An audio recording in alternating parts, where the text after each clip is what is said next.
2 hari beroperasi, lebih dari 15.000 aduan masyarakat masuk ke kanal lapor Pak Purbaya. Bahkan oknum pegawai Bea Cukai terancam dipecat usai ketahuan nongkrong di kafe saat jam kerja.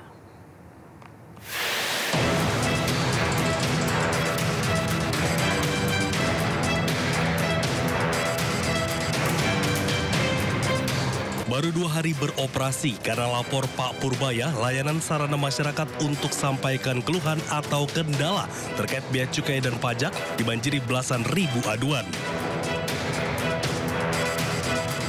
Dari 10 laporan yang ingin segera ditindaklanjuti, ada 1 laporan di mana pelapor menyebut melihat petugas bea cukai yang tiap hari nongkrong di Starbucks, lengkap dengan laptop dan membicarakan bisnis aset.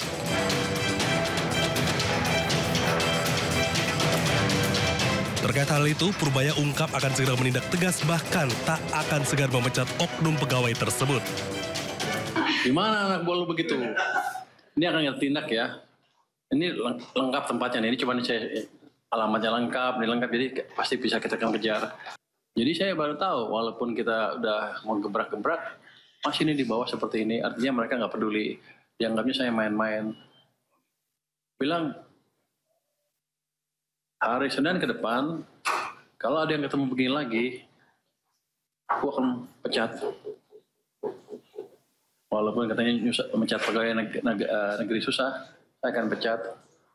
Saya persulit hidupnya. Masa nongkrong di Starbucks berpakai seragam, gak kira-kira loh. Sebelumnya, Menteri Keuangan RI, Purbaya Yudi Sadewa, meluncurkan layanan pengaduan bernama Lapor Pak Purbaya. Masyarakat dapat langsung mengirim laporan melalui WhatsApp di nomor 0822 4040 6600. Setiap laporan harus mencantumkan nama lengkap dan email supaya dapat ditindaklanjuti oleh tim Kementerian Keuangan. Tim Liputan iNews melaporkan.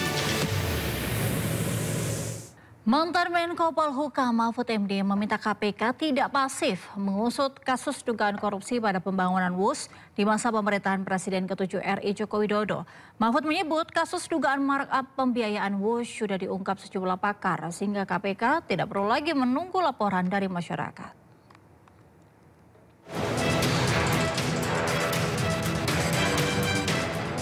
Mantan Menko Polhukam Mahfud MD menilai penanganan kasus dugaan markup biaya pembangunan kereta api cepat Jakarta-Bandung tidak perlu lagi menunggu laporan dari masyarakat ke Komisi Pemberantasan Korupsi. Mahfud menyebut kasus dugaan markup pembiayaan WUS sudah diungkap sejumlah pakar sebelum dirinya ikut berkomentar. Menurut Mahfud, dugaan markup dari 17 juta dolar Amerika Serikat menjadi 52 juta dolar Amerika Serikat per kilometer jalur WUS telah disampaikan Antoni Budiawan selaku pakar ekonomi politik dari Political Economy dan Policy Studies. Hal tersebut seharusnya menjadi material penyidikan dari KPK. Jadi jangan, kalau mau menyelidiki betul KPK, panggil Antoni Budiawan karena dia yang bilang di situ sebelum saya kan bilang ini Antoni Budiawan bilang begitu. Kan gampang kalau itu. Dan sekarang ini mestinya kalau ada hal seperti itu tidak perlu laporan, langsung diselidiki. Itu perlu laporan tidak masuk akal. Mahfud meminta KPK tidak bersifat pasif untuk mengusut kasus dugaan korupsi pada pembangunan WUS di masa pemerintahan Presiden ke-7 RI Joko Widodo. Tim Liputan iNews melaporkan. Sementara itu pemirsa, mantan Sekretaris Kementerian BUMN Said Didu ikut menyoroti kenaikan anggaran proyek kereta cepat Jakarta-Bandung atau WUS yang mencapai 7 miliar dolar Amerika dari awalnya 5,5 miliar dolar Amerika. Said Didu meminta semua pihak yang terlibat dalam kenaikan anggaran ini dimintai pertanggungjawaban.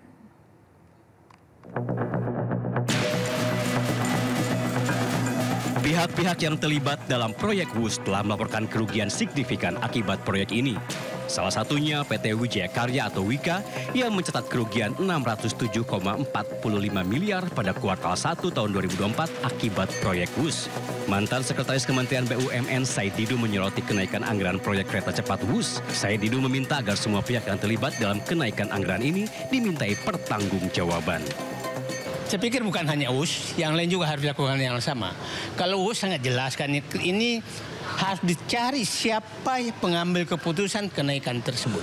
Awalnya kan menyatakan 5,5 miliar dolar. Terus ujungnya naik 7,1 miliar dolar. Artinya 30% loh. Nah, semua orang yang terkait pengambilan kebijakan menaikkan itu harus diperiksa. Karena aturan menaikkan anggaran itu berarti kan ada yang mengambil keputusan. Nah, kita tahu kan yang pejabat-pejabat yang ditugaskan atau mengambil tugas tentang UUS kan satu. Rini Sumarno, Suwandi suaminya ya. Kemudian yang ditugaskan terus adalah Luhut Binsar Panjaitan. Yang ketiga adalah di direktur nah, itu harus diperiksa semua siapa yang mengambil keputusan sehingga anggaran itu naik, sehingga bunganya harus tinggi. Dan ini pembelajaran bahwa siapapun mengambil keputusan yang merugikan rakyat, membebani rakyat, ini kan membebani rakyat, membebani negara, maka dia harus bertanggungjawabkan kan. Nah, itu. Seperti diketahui, anggaran proyek WUS awalnya diperkirakan mencapai 5,13 miliar dolar Amerika atau setara dengan 76 triliun rupiah. Namun biaya proyek ini mengalami pembengkakan hingga mencapai 7,2 miliar dolar Amerika atau sekitar 108 triliun. Dari Jakarta, Anissa Rizkia, Arstiawan, Sutrisno iNews melaporkan. Saling lempar kewajiban bayar utang kereta cepat Jakarta-Bandung terjadi.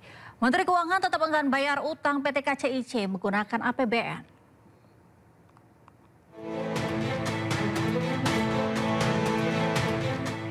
Pasca beroperasi, proyek kereta cepat Jakarta-Bandung menyisakan utang dengan nilai fantastis mencapai 116 triliun rupiah. Utang ratusan triliun itu tak hanya menjadi beban bagi konsorsium BUMN yang terlibat, namun juga membuat pemerintah pusing tujuh keliling.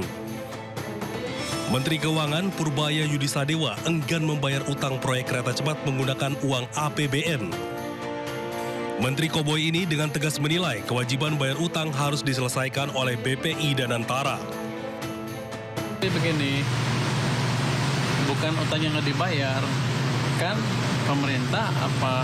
Kalau dulu kan semuanya pemerintah yang tadinya begitu kan, tapi ketika udah dipisahkan dan seluruh dividen masuk ke Danantara, Danantara cukup mampu untuk membayar itu. Jadi bukan nggak dibayar utangnya, dibayar tapi Danantara bukan APBN. Sikap Menteri Keuangan membuat Danantara mau tak mau harus membayar utang PT KCIC.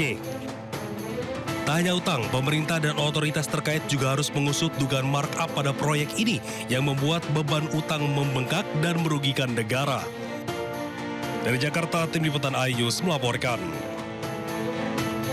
Masih bersama kami di Sido Malam. Pemirsa, hujan di Jakarta ramai dibahas di media sosial karena disebut mengandung mikroplastik zat beracun berukuran mikro yang berbahaya bagi tubuh. Badan Riset Nasional membenarkan temuan tersebut.